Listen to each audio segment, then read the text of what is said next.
todos, bom dia, boa tarde, boa noite para quem estiver assistindo depois a gente no nosso vídeo, no nosso canal.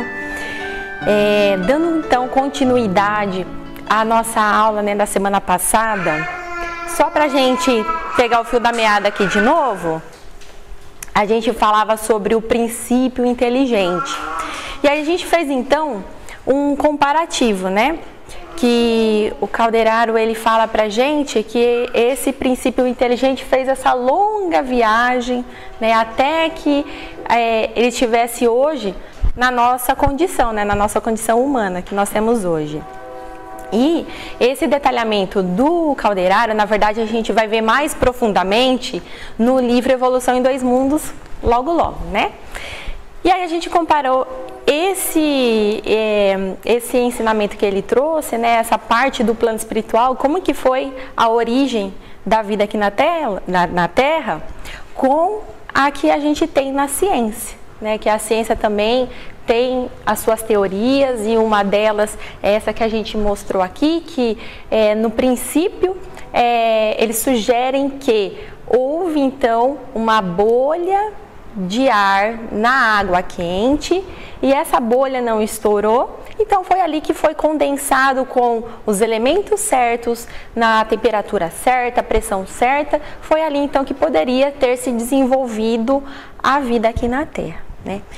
E aí a última frase, né, que eu disse foi que muito mais importante do que a gente saber como é que foi, como é que não foi de fato, mais importante que isso é o que o Calderaro vem falar agora pra gente, que o princípio espiritual, desde o momento obscuro da criação, caminha sem detença para frente, né? Que ele viajou do simples impulso para a irritabilidade, da irritabilidade para a sensação, da sensação para o instinto e do instinto para a razão, né? E inúmeros milênios decorreram até a gente chegar aqui onde a gente está, né? Então nós estamos em todas as épocas abandonando esferas inferiores e escalando as superiores. E no meio de tudo isso daí, né, toda essa evolução, o nosso cérebro, ele é o órgão sagrado de manifestação da mente, em trânsito então da animalidade primitiva para a espiritualidade humana. Então a marcha do nosso progresso, pessoal, ela é sempre contínua. E as leis que regem essa marcha, ela é a mesma. Ela age tanto no equilíbrio dos astros, dos planetas, quanto essa mesma lei age na questão das estruturas, no movimento dos átomos dentro das nossas células. Então a lei divina, ela é a mesma, ela abrange tudo, né? Em síntese, né, o Calderaro fala pra gente, o homem das últimas dezenas de séculos representa a humanidade vitoriosa, emergindo da bestialidade primária. Desta condição, participamos nós, né, os desencarnados, que é o Calderaro que está falando pra gente, né, em número de muitos milhões de espíritos ainda pesados por não havermos alijado, né, eliminado todo o conteúdo de qualidades inferiores de nossa organização perispiritual. E tal circunstância nos compele a viver, após a morte física, informações afins, em sociedade realmente muito avançadas, mas semelhantes aos agrupamentos terrestres. Então, gente, como a gente sabe, depois do nosso desencarne, ninguém vai para lugares que não seja de acordo com o que a própria consciência manda, né? E por isso mesmo, mesmo que a gente saiba que o plano espiritual ele é mais evoluído que a Terra, existem, vamos dizer, lugares que são menos evoluídos pela nossa condição inferior, né? Pelas paixões, pelas mazelas que nós ainda sustentamos. Então, tanto nós aqui na Terra poderíamos estar numa condição melhor, né? Uma evolução melhor, quanto o próprio plano espiritual também poderia ser ainda mais evoluído, né? E só não é por nossa falta de vontade, né? De nos melhorarmos, de nos modificarmos interiormente. E no estudo de caso aqui, né, que a gente está vendo dos dois enfermos, que a Carmen contou a história na aula dela, vocês acham, né, que no fundo, tanto um quanto o outro, tanto o enfermo encarnado quanto o desencarnado, no fundo da consciência deles, eles não sabem que eles estão errados, que não é esse o caminho, né? E a mesma maneira nós, né?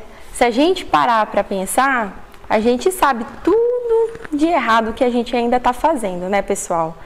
A gente sabe quais são as pessoas que a gente deveria sair aqui do centro, saindo aqui agora, as pessoas que a gente teria que conversar, se desculpar, perder mágoa, perder ressentimento. A gente sabe exatamente o que a gente deveria fazer para a gente chegar um pouquinho mais acima. Mas a gente nem sempre está pronto para isso, né? A gente, na verdade, não quer. Mas é uma reflexão para a gente, né, pessoal? Bom,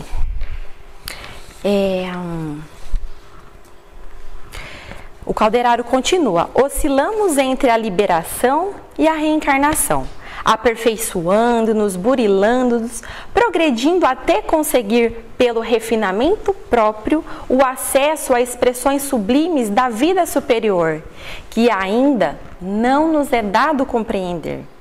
Nos dois lados da existência em que movimentamos e dentro dos quais se encontram o nascimento e a morte do corpo denso, como portas de comunicação, o trabalho construtivo é a nossa bênção, aparelhando-nos para o futuro divino. A atividade na esfera que ora ocupamos, né, no caso aqui o Calderaro falando, então lá no plano espiritual, é para quantos se conservam quites com a lei, mais rica de beleza e de felicidade, pois a matéria é mais rarefeita e mais obediente às nossas solicitações de índole superior. Então, pessoal, quanto menos denso o nosso corpo, mais fácil é aceitarmos, assimilarmos as sugestões de ordem superior, né? Mas em ambas as esferas, né, tanto aqui no plano físico quanto na esfera espiritual, uma coisa nunca muda, gente: a importância do trabalho.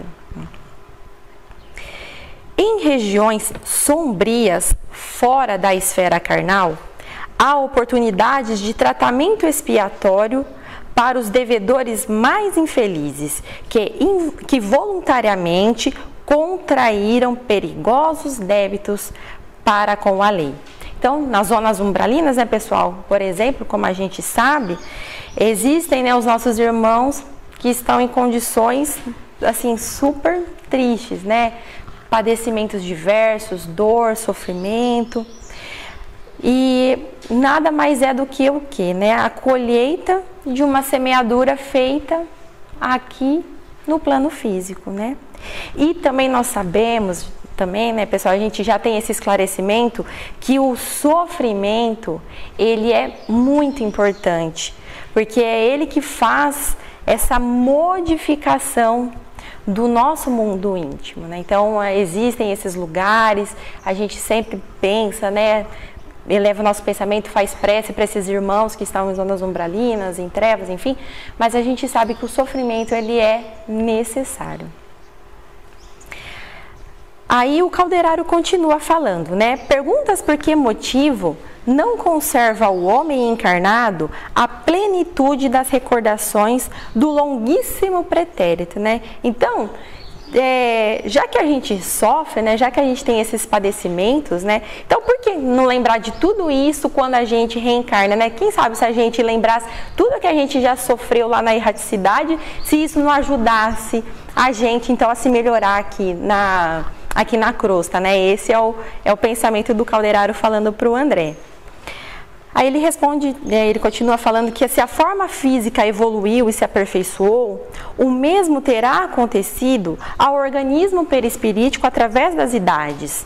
Nós mesmos, em nossa relativa condição de espiritualidade, ainda não possuímos o processo de reminiscência integral dos caminhos perlustrados. Não estamos, por enquanto, munidos de suficiente luz para descer com proveito a todos os ângulos dos abismos das origens. Tal faculdade só mais tarde a adquiriremos, quando a nossa alma estiver escoimada de todo e qualquer resquício de sombra. Então, pessoal, a nossa condição hoje não permite que a gente tire proveito das nossas faltas cometidas nas existências passadas, né? Então, por isso que a gente não tem a recordação das mesmas, né? A gente, assim, não tem a lembrança, né? Mas nós temos as nossas tendências e nós temos os nossos instintos. E se a gente parar para analisar, a gente consegue ter uma noção do que a gente já foi nas outras existências, não é mesmo? E se por vezes, né, nós nos punimos por atos que nós fizemos nessa mesma existência nossa, só que lá atrás, quando a gente ainda não tinha tanto conhecimento, quando a gente ainda era mais ignorante, muitas vezes a gente para e se pune e fala assim, puxa vida, eu fazia isso, eu fazia aquilo, não é mesmo? Mas a gente ainda se punir dessa existência, ainda se for ver, tá bom ainda, né? Porque se a gente tivesse a lembrança das existências passadas, quanto mais que a gente não poderia se punir, né? Então, realmente, o esquecimento das vidas anteriores é uma bênção, né?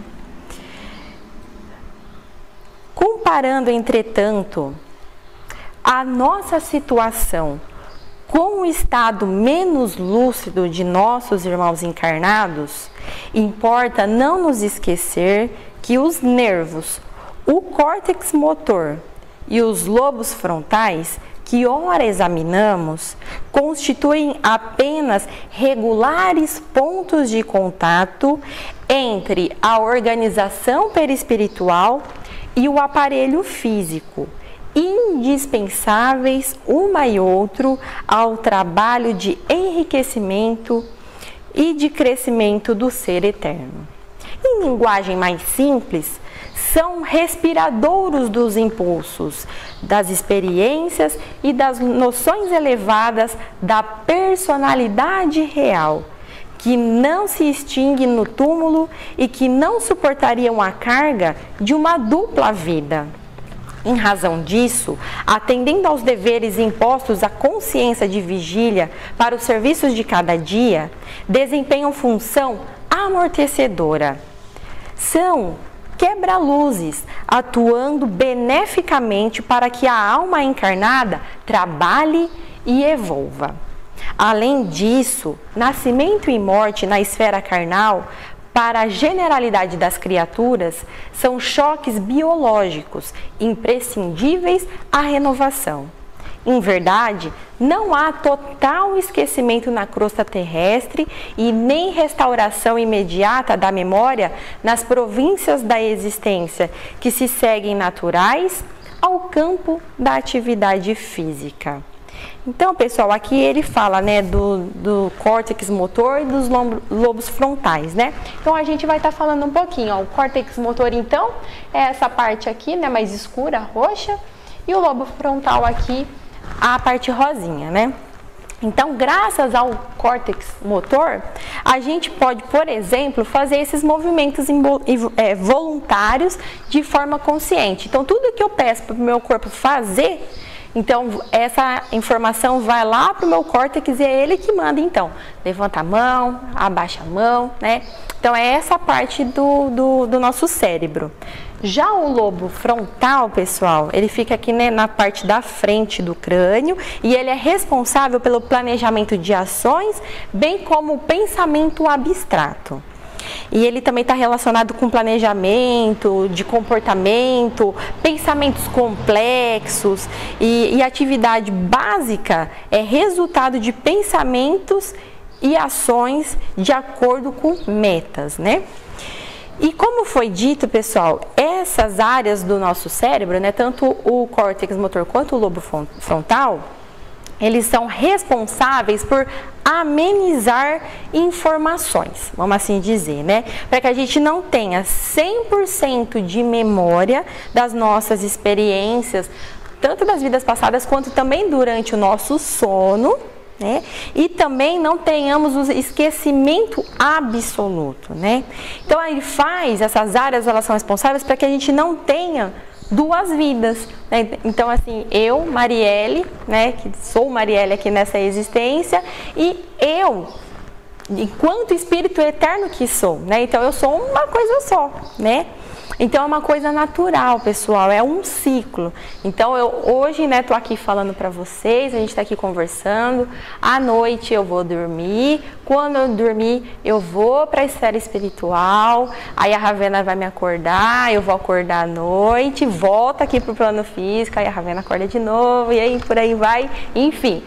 E se a gente ampliar ainda mais esse intervalo, pessoal, a gente tem a nossa existência aqui na vida física e a gente tem a nossa existência na erraticidade, quando a gente desencarna, que é esse período que a gente fica lá no plano espiritual.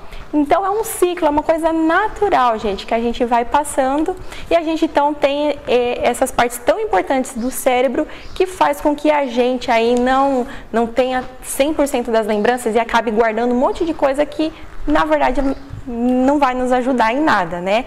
Então, ele dá, então, só uma quebrada no que a gente tem aí de recordação. Bom,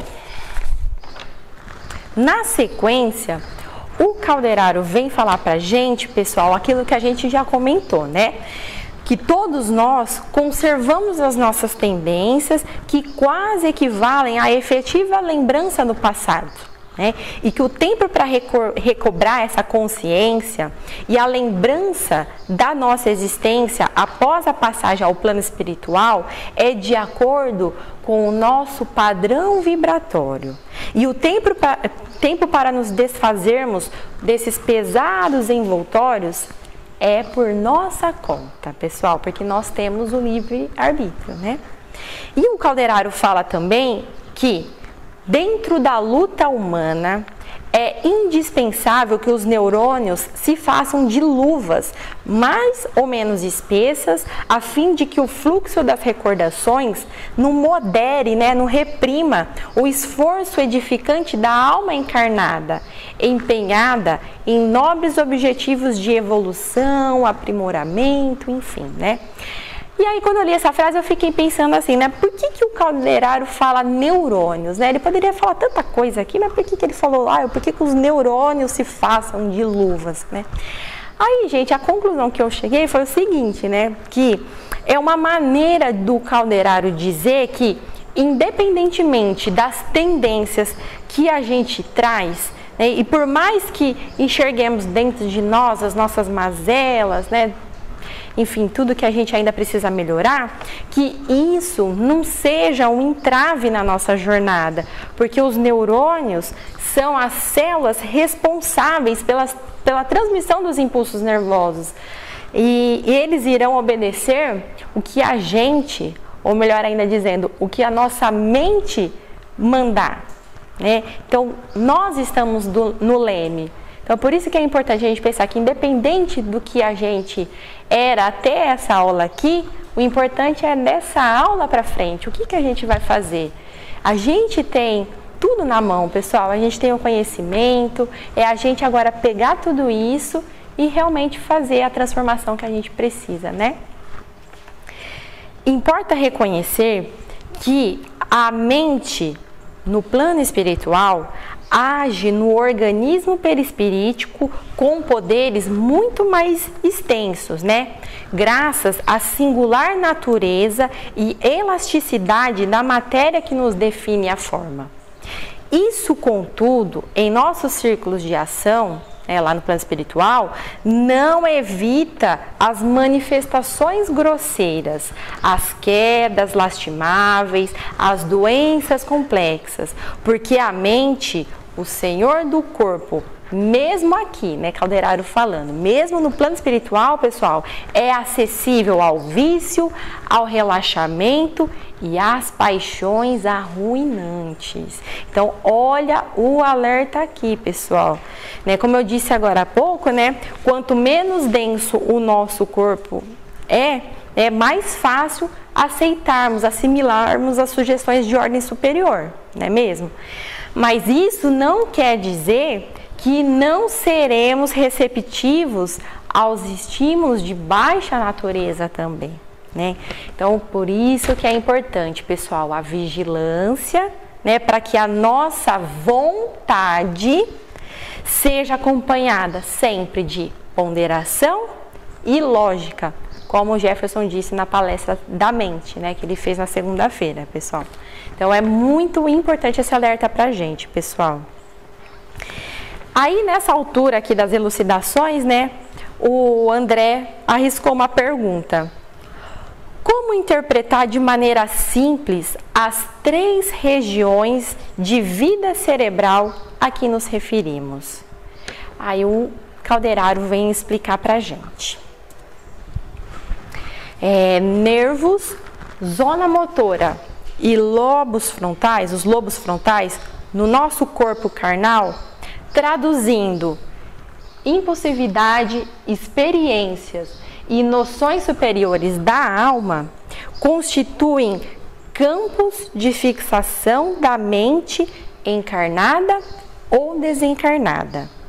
A demora excessiva num desses planos, com as ações que lhes são consequentes, determina a destinação do cosmo individual. A criatura estacionária na região dos impulsos perde-se num labirinto de causas e efeitos, desperdiçando tempo e energia. Quem se entrega de modo absoluto ao esforço maquinal, sem consulta ao passado e sem organização de bases para o futuro, mecaniza a existência, destituindo-a de luz edificante. Os que se refugiam exclusivamente no templo das noções superiores sofrem o perigo da contemplação sem as obras, da meditação sem trabalho e da renúncia sem proveito. Para nossa felicidade, pessoal, o Calderaro ele traz tudo isso para a gente, né? Tudo bem explicadinho, tudo certinho, e ele traz também a solução, né? Para que a nossa mente prossiga na direção do alto, é indispensável que se equilibre, valendo-se das conquistas passadas para orientar os serviços presentes e amparando-se ao mesmo tempo na esperança que flui cristalina, bela, da fonte superior de idealismo elevado, né? E aí ele fala também que quando nos desequilibramos pelo excesso de fixação mental num dos mencionados setores, nós também, né, por consequência, acabamos entrando em contato com as inteligências encarnadas ou desencarnadas com condições análogas, iguais às nossas, né? Pessoal, o que a gente tinha para falar, né, dessa parte aqui do capítulo é isso daí. Na próxima aula, a Leonor vai trazer para a gente a gente vai ver em qual campo de fixação da mente que estavam esses dois enfermos do estudo em questão. Eu agradeço muito a paciência de vocês, a atenção. Fiquem todos com Deus e continuemos estudando. Assim seja.